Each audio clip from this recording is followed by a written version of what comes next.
జీ5 ఉండగా మీ favourite TV shows ని మీరు అస్సలు మిస్ అవ్వలేరు. Complete free. ఏంటి రాజు, ఎప్పుడొచ్చావు? అప్పుడే వెళ్ళిపోతున్నావు? నా రాకపోకల వివరాలు నీకు చెప్పాల్సిన అవసరం లేదు.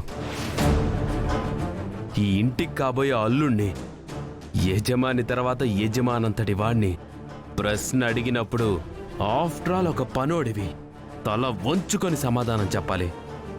నువ్వు ఇంటికి యజమాని అవుతావో, చేసిన తప్పులు బయటపడి సెంట్రల్ జైల్లో ఖైదీవే అవుతావో అప్పుడే ఎలా తెలుస్తుంది? నా యజమాని పెద్దయ్య గారు.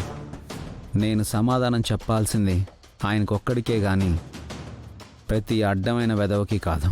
నీకు బాగా పొగరెక్కిందిరా. నాది ఆత్మవిశ్వాసం, నీది పొగరు. పొగరు నాకు కాదురా, నీకు. రాయ్, రూప నాకు కాబోయే పెళ్ళామని తెలిసి కూడా తనతో మాట్లాడరా? ఈ ఇంట్లో నేను ఎవరితో మాట్లాడాలో, ఎవరితో మాట్లాడకూడదో డిసైడ్ చేయాల్సింది పెద్దయ్య గారు, నువ్వు కాదు. పక్కెళ్ళి ఆడుకో.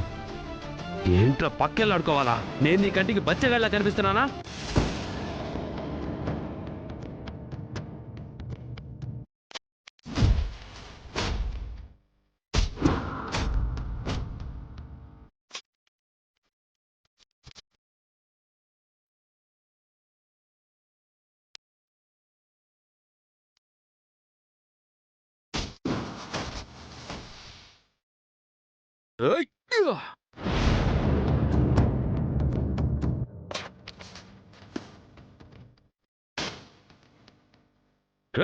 దీపక్,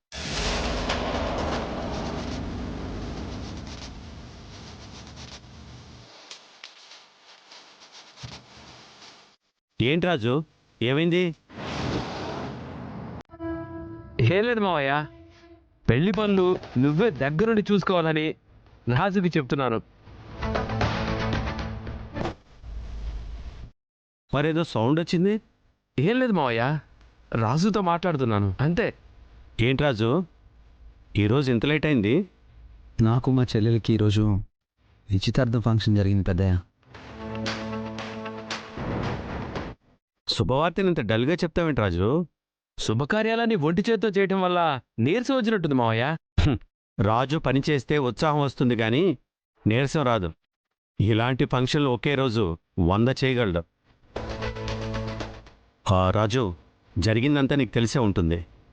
DNA రిపోర్ట్స్ వచ్చాయి. దీపక్ ఏ తప్పు చేయలేదని తేలిపోయింది. అందుకే నేను పెళ్లికి ఒప్పుకున్నాను. ఇందాకే ముహూర్తం కూడా పెట్టించేశాను. నా తరపున ఉన్న ఏ పనులైనా సరే చూసుకోవాల్సిందంతా నువ్వే. రా, ఆ ఏర్పాట్ల గురించి మాట్లాడదాం.